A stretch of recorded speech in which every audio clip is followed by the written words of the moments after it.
Hey everybody, this is Jake with P3 Gauges. In this video, we're going to show you how to install the display portion of your boost gauge or your multi-gauge into your Mercedes W205 C-Class vent. To get started, as always, we want to make sure the gauge is working properly. So we'll plug it into the OBD2 port if you have the multi-gauge and then start up your vehicle. It should start displaying information like so.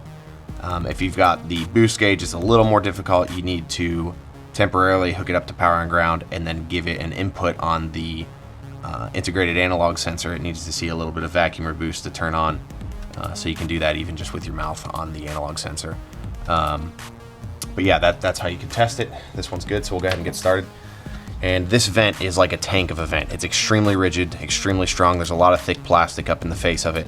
And where we typically have you take this apart, I have not been able to find a good way to take this vent apart without damaging it. So we've come up with a slightly different method to install this, but it works really well.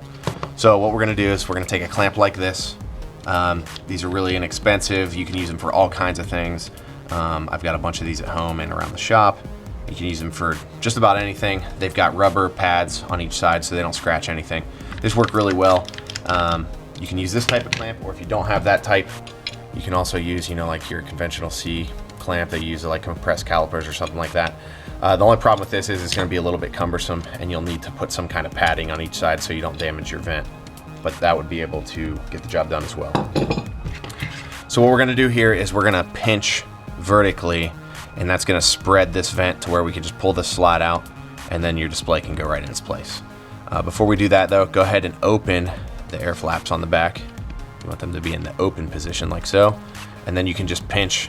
It doesn't have to be a very strong pinch, but you just pinch that a little bit to stretch that, and this will come right out.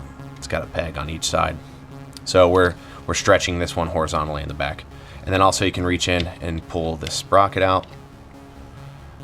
That's on the front. That was right in this circle here. And that can come out as well. Now we can come around to the front of the vent, and with your clamp, get a good bite on it, kind of in the center. Make sure it's lined up so it's not going to slip off or anything. And then go ahead and just start pinching down and watch the tabs on the sides, and you should be able to see when you have enough clearance to get it out. Like that. And then you can come in and just kind of work it out. Like that. It comes out pretty easy. Set that aside, and now our display is going to go right where it came out. I'm going to drop the cable pink side down in between the vent slats, and you want it to go to the bottom of the vent as it was installed in the car. And then go ahead and pull that through. And you want to make sure the cable's not twisted up toward the back of the vent. And then we've got our pegs.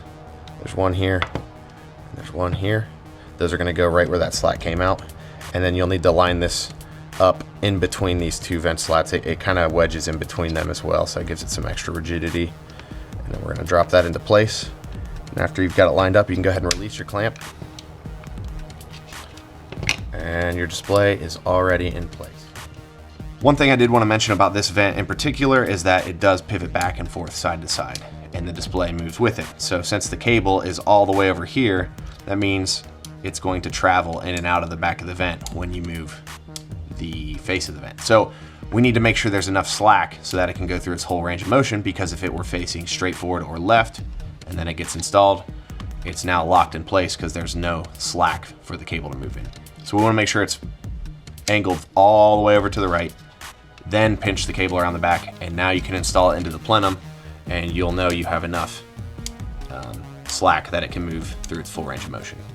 As long as you pay attention to that while installing in the car, this one is ready to go. If you guys have any questions about this install or installs on another model, please let us know. And if you want to see any other content, have any questions or concerns, you can let us know below as well. Be sure to like and subscribe to the channel, and also check us out on Instagram. That's at P3 Gauges. Thanks, guys.